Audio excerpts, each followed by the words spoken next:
In today's episode, we're going to be talking about a question that many homeowners ask themselves is, should I sell my home? Let's see.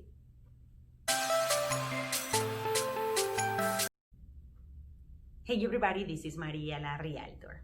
So there are some things that the homeowner has to keep in mind or consideration when they're thinking about selling the house. Number one would be, do you guys have enough equity on the home to get your house sold? And what is equity? Equity will be the part of the percentage of the home that you truly own. Meaning, if you bought the house 2 years ago and you paid $200,000 and you paid that cash, then you have 100% of equity. Everything belongs to you. But normally people borrow money to the bank to purchase a home.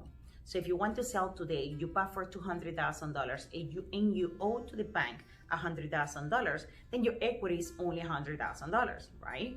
Because that part you don't have to pay back to nobody, it belongs to you.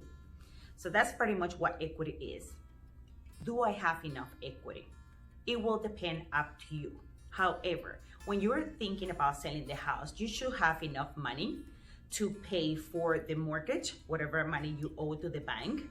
Also enough money to pay your closing cost, the commission to the realtors, moving costs, and many homeowners wait until they have enough equity to use part of the money that they earn from selling the house to put it as a down payment to the next home.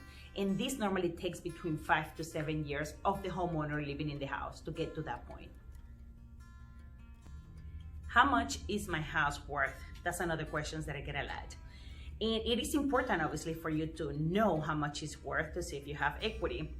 And what we, the real estate professionals, do is we will compare your home, everything that you have done to the house, with the houses that are in the neighborhood that have been sold, with the same criteria or characteristics that your house has.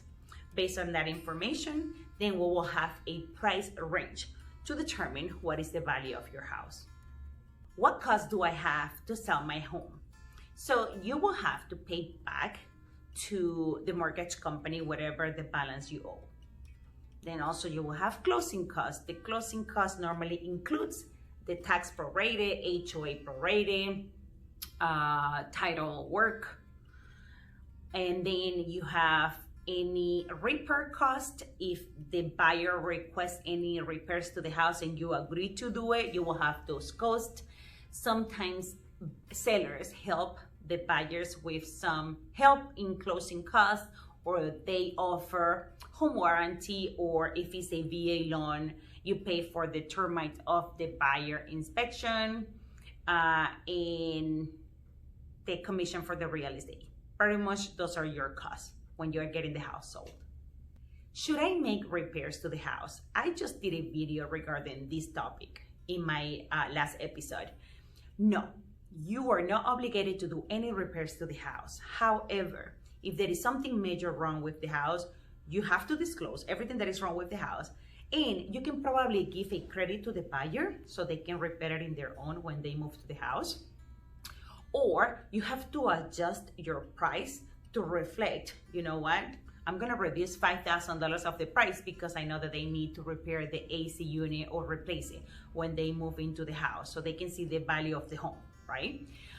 Also, my recommendation is, if you have little cosmetic stuff, just do it, because you're gonna spend, let's say you spend $100 to make it like, to exaggerate, but those $100 are going to give you, at the end of the day, more buyers that will come to the house and fall in love with the home, and they will offer the amount of money or the purchase price that you're asking for.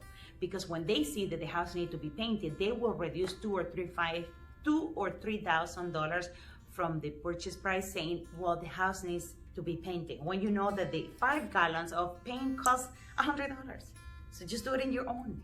You're gonna get more money, trust me. How should I sell my home? You have different options. You can sell it in your own, take a risk to bring strangers to the house. You don't really know if they're qualified buyers or no.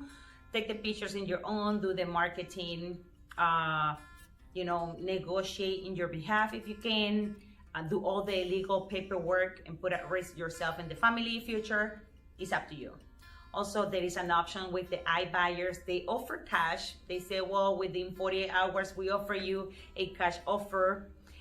We don't have any real estate commission. However, they have a transaction fee, which is way bigger than using a real estate agent for the transaction. Way bigger. Now, you don't see the real estate commission, you just see a transaction fee on the closing these documents. So it's gonna be too expensive, guys. And the third option, hire a professional real estate agent, which is my advice.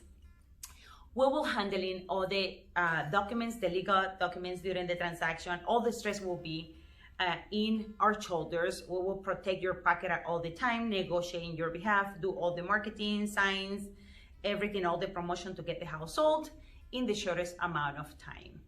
So pretty much, I will recommend you to hire a realtor.